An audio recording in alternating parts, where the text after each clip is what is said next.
Bien, le point sur les grèves, parce que ça se poursuit, des trains annulés, des expéditions de carburant toujours bloquées.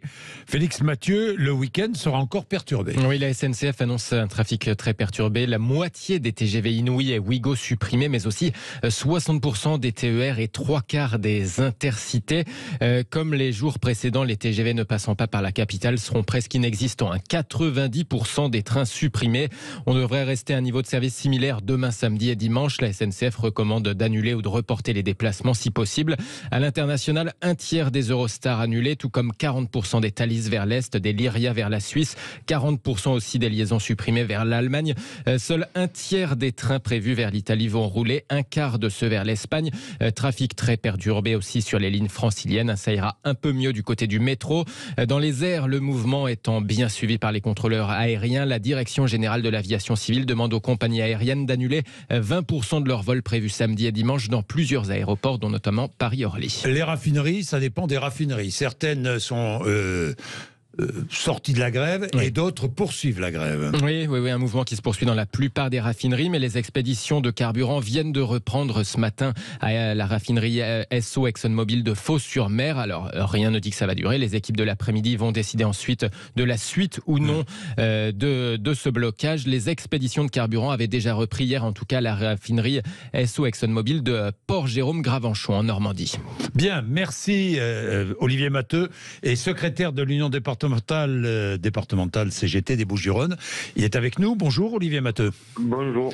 Quelle est la situation les raffineries dans les Bouches-du-Rhône, le port de Marseille, quelle est la situation? Toujours bloqué? Écoutez, le port de Marseille, il y aura 72 heures de grève la semaine prochaine. Oui. Dans les raffineries, effectivement, le quart de matin, Essophos a décidé de lever la grève, mais on n'est pas inquiet. La grève va reprendre soit dans l'après-midi, soit dans la soirée. Et il y a de la reconduction dans l'énergie, chez les cheminots, dans l'éducation, dans les services publics. Voilà, c'est pas partout et partout sous les mêmes formes, mais le mouvement est là et il existe bel et bien. Jusqu'à quand, Olivier Matteux? Jusqu'au retrait de la réforme. Là, vous ne bougez pas d'un iota. Mais pourquoi on déclencherait tout ça pour arrêter un chemin? Qu'est-ce qui pourrait justifier que d'un coup la réforme devienne acceptable? Emmanuel Macron va répondre à la lettre de l'intersyndicale demandant le retrait de la réforme. Vous attendez quoi? Le retrait. Qui s'honore enfin en reconnaissant que pour cette réforme-là, comme ça maintenant, c'est une erreur. Elle est justifiée tant techniquement qu'économiquement, et voilà, qui prennent enfin la mesure de la colère qui s'exprime dans le pays et qui en réalité va bien au-delà de la question des retraites. Et ça, ils le savent très bien. Est-ce que vous pouvez tenir dans la grève sur la durée? On va s'organiser pour tenir. C'est-à-dire? Avec un soutien aussi massif de la population, notamment quand je dis notamment, 93% des actifs qui y sont opposés, ça fait suffisamment de grévistes possibles tous les jours, avec une stratégie qui consiste à être en grève dans certains secteurs au moment le plus opportun. Ça permet de tenir, et puis il y a une solidarité massive qui s'exprime, notamment financière, de la part notamment des retraités. Vous savez, je ne vais pas vous faire le misérable, mais on est habitué à vivre avec peu. Oui. C'est aussi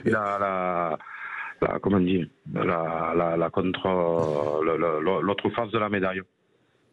Olivier Matteux, demain, manifestation à nouveau? Oui. À Marseille? Et pas qu'à Marseille, partout en France. Dans tout le pays, effectivement. Mobilisation le 15, c'est ça? C'est ça, et entre de la reconduction dans de nombreux secteurs. Et pendant ce temps-là, la grève? Et pendant ce temps-là, la grève, dans le plus d'endroits possible, que ce soit du public ou du privé. Essentiellement, d'ailleurs, énergie et transport. Non, à moins que vous m'entendiez mal, mais je vous dis que ça va au-delà de ces secteurs-là. Bon, qu'est-ce que vous avez prévu? Il y a des actions qui se tiennent tous les jours. Là, aujourd'hui, nous sommes sur les deux plateformes Colis de la Poste, dans le Var et le Vaucluse, contre le licenciement de 2 militantes de la CGT au sujet desquelles la Poste a monté un dossier complètement vide et demande leur licenciement. Non seulement on veut imposer aux uns de travailler 2 ans de plus, mais on licencie les militants de la CGT, donc ça c'est pas acceptable. Et à l'heure actuelle, avec les grévistes de tous les départements de la région PACA, l'activité sur ces 2 plateformes est à l'arrêt. Bien, Olivier Matteux, je voulais simplement aussi vous demander pourquoi vous renvoyez dos à dos Zelensky et Poutine. Parce que les deux défendent des intérêts qui ne sont pas les intérêts de leur peuple. Et de leur Pour vous, Zelensky ne défend pas son peuple? Écoutez, Zelensky, en acceptant que l'Ukraine devienne une base arrière de l'OTAN aux frontières de la Russie, il a participé à créer une situation qu'aujourd'hui paye les 2 peuples et les peuples du reste du monde, puisqu'on a découvert au passage qu'en Ukraine, il se faisait y compris notre moutarde, nos chaussettes, nos boîtes à vitesse, nos télévisions. Ouais, pas tout, quoi. Pas tout. En gros, tout augmente. La moutarde, c'est vrai, vous avez raison. En partie, oui, la moutarde. Oui. En partie, non, la moutarde. J'essaie de le prendre. Oui, je comprends. Non pas à la légère, mais. Oui. Mais vous pensez sincèrement que l'on peut renvoyer aujourd'hui Zelensky et Poutine dos à dos? Mais écoutez, quand on voit qui profite de la situation, aujourd'hui on achète du gaz de schiste aux États-Unis 7 ou 8 fois le prix normal. Qui a intérêt à ce que cette guerre dure? Voilà. Encore une fois, nous ne sommes ni avec Poutine, ni avec Zelensky, parce qu'ils font payer ça à leur peuple. C'est pas compliqué, il faut arrêter d'envoyer des canons de tous les côtés et il faut prendre de réelles mesures. Dans les ports français, il est arrivé des bateaux pleins de pétrole qui ont transité par l'Inde et qui arrivaient de Russie alors qu'on nous annonçait des sanctions contre la Russie. C'est du cinéma qu'on nous fait.